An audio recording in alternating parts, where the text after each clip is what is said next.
Europe is falling, and the world will be next. Utilizing the mind control techniques developed in secret by Group 601 at the Kino facility, Germany begins to broadcast their commands through towers similar to HARP to control their rising undead army. From the ashes of the world's governments, the Nazi shadow government will rise. Welcome to the third and final episode of this mini-series on the GESAMTPLAN, the master plan that would have allowed for the Endsieg, Germany's final victory. With the Allies in disarray after an unmitigated defeat, the obedient undead army would be recalled to their masters. The most loyal members of the SS still operating in Group 601 facilities, along with the super soldiers created in Siberia, would all be sent in to create order amongst the survivors and enforce Germany's will. They would be assisted by mechanized units and soldiers armed with wonder weapons. The Allies would be unable to push them all back to Berlin once again. Despite the unconditional surrender of Allied European powers, the fight is still not over. There are still the Americans and the Soviets to worry about. This is Step 2, or in German, Stufe 2. Very little information about Stufe 2 survived the downfall of Group 935. From a slide taken from the Kino facility, however, we can deduce that Stage 2 would involve the use of radio towers and weapons of mass destruction. What if, however, the mushroom cloud seen in this slide is not indicative of nuclear arms being used to fight international enemies, but rather V2 rockets loaded with element 115?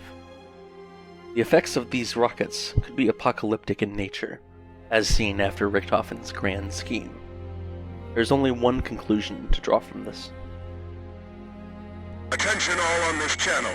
This is George Barkley, former Assistant Director of the CDC facility in Druid Hills, Georgia.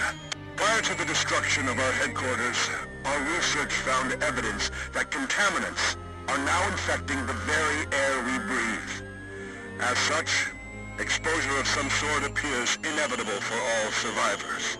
Symptoms are variable, but most subjects display short-term memory loss, psychosis, delusion, and paranoia. After dropping 115 bombs over the United States and the Soviet Union, the air will be contaminated with 115 particles. After breathing in these particles, they would enter the bloodstream of the host. It would eventually accumulate in the brain, with all of the consequences that entails. After sowing paranoia in the survivors, and creating even more undead obeying the commands of Germany, these countries would be plunged into chaos. In the end, everyone would be turned, creating an incalculable population of undead soldiers under Germany's sole command. Alongside the mushroom clouds, the Kino slide features towers broadcasting some kind of message. These towers could be acting similarly to global polarization devices, giving Group 601 dominion over the newly created undead hordes overseas. To control their zombie armies, towers would have to be constructed deep in the hearts of Russia and the North American continent. In a radio message found at the Der Riese facility, Axis mentions that Group 935 had operatives in America, so it is not unlikely that they would have them all over the world. Keep in mind that Group 935 was a German-led but international organization. Surely, sympathizers of National Socialism could be found in all industrialized countries, but why even construct such towers? In the 1920s, the world's first large-scale experimental rocket program started in Germany, quickly gaining governmental funding once the Nazi Party gained power. They saw the potential of this Wunderwaffe. After being merged with Germany's weapons research program, the infamous V2 rocket became the first man-made object to achieve suborbital spaceflight in the year 1942. The realm of space was nearly in the grasp of the Nazis. Rockets were only a small step towards developing satellites, which would broadcast signals to the global polarization devices, allowing for mass deployment of undead towards anyone who would dare question Germany's supremacy. These satellites would also be used to control the living masses, either through direct mind control or through broadcasting propaganda. As in Europe, the undead were quickly followed by super soldiers and mechanized infantry armed with wonder weapons like the DG-2, stepping in to bring order to their newly claimed territories.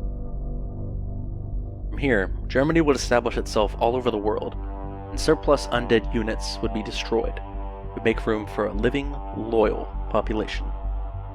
This is a very grim future, indeed. Thankfully, it never happened. At least, not in our timeline. Had Richthofen assisted Maxis in perfecting the teleporter, rather than betraying him, this could have been the fate of the world. It's a tough choice between either this, or Richthofen's grand scheme, which would ultimately lead to 10 years of chaos, followed by the total destruction of Earth.